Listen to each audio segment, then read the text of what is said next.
Talking to Jeff, my heart was coming out of my chest. It was like...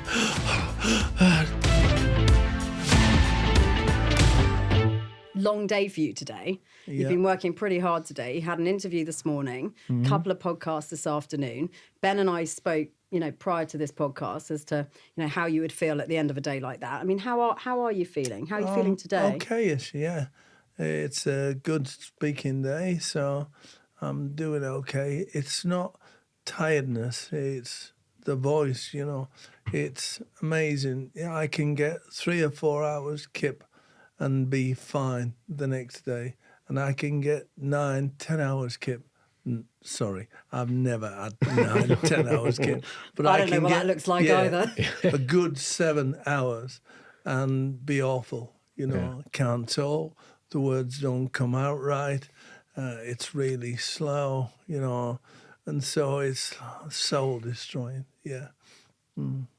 So just to give everybody an idea as well of a sort of perspective from life before it and I guess life now, what would a typical day have felt like 3 or so years ago versus to now? I never bothered about anything. Ben will tell you.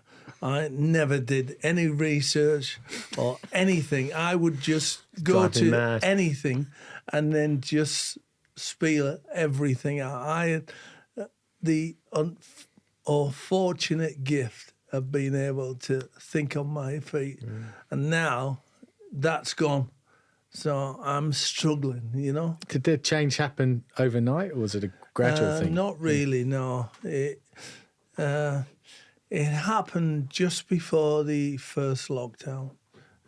Probably 3 or 4 months before that, I sensed something wasn't quite right. And then in lockdown, me and Ben did a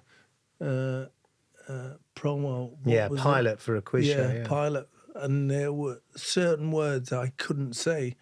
And I laughed it off, knowing that he would laugh as well. And Did you laughed. pick up on that? Yeah, well, we were talking about it, and there was one particular word that Kammy was really struggling with. So we tried to get him a few times. I said, mate, if you've been drinking or something like that. And then in the end, we changed it, and we just joked about it. And I didn't think anything of it, Georgie, because it was still, we're still chatting away. It's not the first time that Kammy struggled to say something when we've been working together. And it's just who he is. But you knew that it was more than just to stumble over a word. Yeah, I kept trying to say it and knew I couldn't say it. My brain wouldn't be able to, go through it. So it started from then, but I kept it to myself. I was working for Sky and Jeff was texting me saying, are you okay? And yeah, I'm fine. But no one else at the company was saying anything at all. So I was limping from one week to the next and hoping that it's okay. And my anxiety went absolutely through the roof. People will say I'm a show-off. I suppose I am in a way, but being put in front of a camera has never, ever been a problem. Talking to Jeff, my heart was coming out of my chest. It was like, Jeff's coming. Carly's telling me 10 seconds. Jeff's coming. Yeah, and I was thinking, oh, God, can I put myself through this every week, So what was the moment where you thought, I've got to come clean about this to everyone? Ben Shephard, I'm afraid he's responsible. You will look at yourself and saying, I can't do what I used to be able to do the way I want to be able to do it. What I'm saying is, even doing what you're doing now is more than enough. It's still really important, and it's still something that people are drawn to and want to enjoy. The performance that you deliver now, albeit the sort of performance that you're not happy with, is delighting and surprising and thrilling people. Ben, you mentioned it there and you've alluded to it before. You've talked about this thing of sort of almost having this sort of imposter syndrome thing of not feeling good enough. Where on earth does that come from? You've been on telly now for as long as I can remember. We worked together on telly, a long, long, long time ago. Before you were on telly, George Thompson. Exactly. Before you knew what the offside rule was. That was like 10 years ago or something like that, wasn't it? If only it was 10 years ago. Sadly not. But you've held positions in a live TV environment, which I think we can all say is probably the testiest of all of them for a very long time. So why on earth would you feel that you didn't belong there? I think that it's the innate sense that I have to constantly want to improve, to constantly question. I never, ever want to get complacent. I feel like complacency is the death of ambition. And I've always feel like I need to stay pushing myself. So I'd constantly question whether what I'd done was good enough. Could it have been better?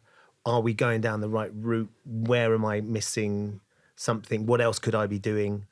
And that's what drives me, really. That's why I would question whether I'm doing the right thing, because I hate the idea of sort of turning up and just assuming all of this is where I should be, because I feel like that won't bring out the best in me. And I think what I love doing, what I love being able to do, is bring out the best in other people. Yeah. So a friend of mine said to Annie a while ago, didn't know Annie particularly well, so what's Ben good at for some reason? And she said he's good at 3 things. He's good at television, he's good at delegating, and he's good at putting out the bins. They were the 3 things. But the middle one is, I think, one of the things that I think is really pertinent, because actually what I'm aware of is what I do well, what I can do well. And there are things that I'm really rubbish at. So I'm going to make sure that the people that are doing those within the world I'm working are people that are going to help me do what I do better. And you'll know that, Ben, in the teams that you and the yachts and the sailing that you've done, there are things that you're brilliant at, but you're not going to be as good as the person who has to do that job. So you want the best person doing that job, because they will help you do your job better. Absolutely. And I think Annie has seen me do that. She'll go, right, we've got to do this, this, and this, and this. Okay, I'll do that. And I'll immediately go, right, I'm going to get someone to do that who I know is really good at that. And she gets really nice. Can't you do it? And I said, well, there's no point me doing it, because I will absolutely cock it up. But if I ask somebody else to do it... Oh, that's a good pass. But if I ask somebody else to do it, everyone's going to be happy. If I do it, no one's going to be happy. Right, what do you think you're not good at? Me?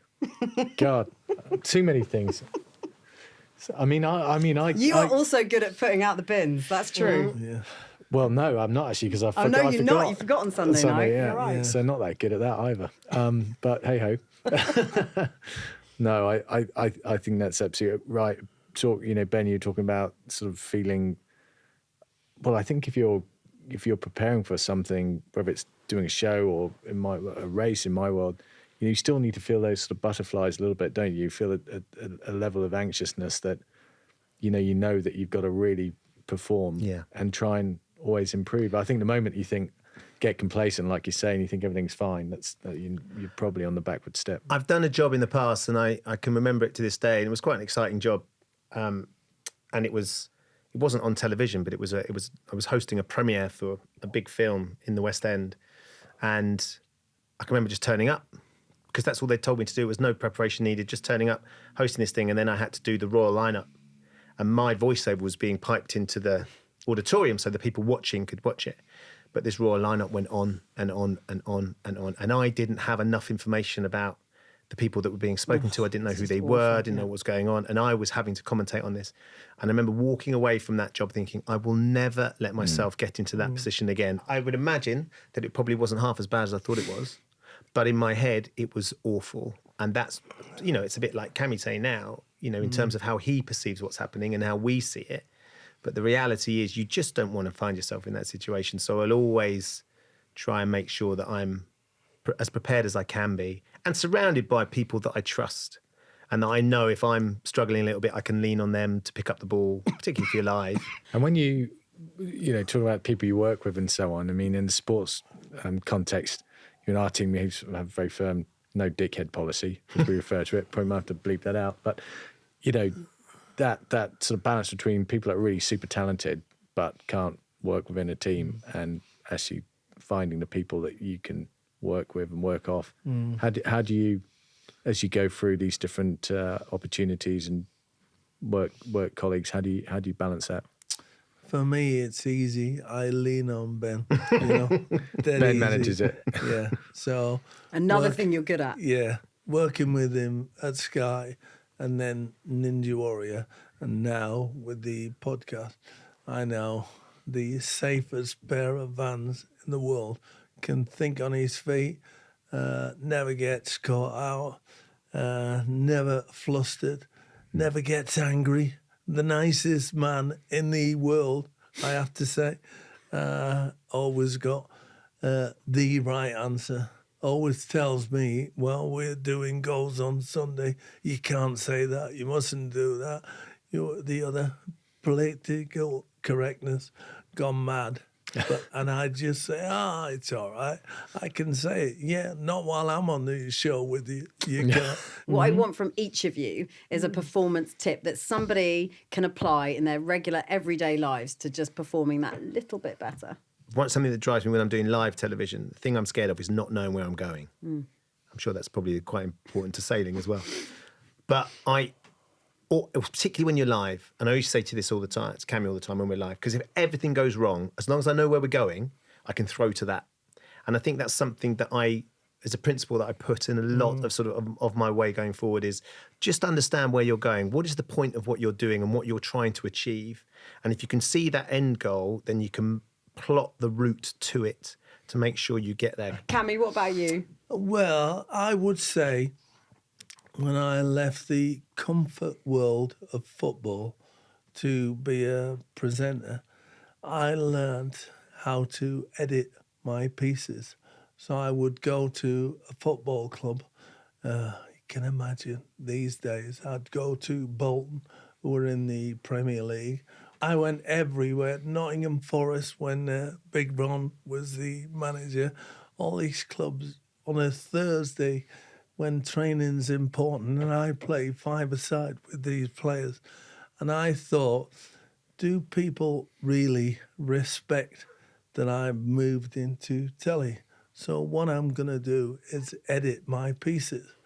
Little did I know the first time I did it, a 3-minute piece would take about 5 hours, But I stuck at it until Ian Condren, the producer, said, look, we'll edit your pieces back in Sky from now on. So I knew I'd been accepted then.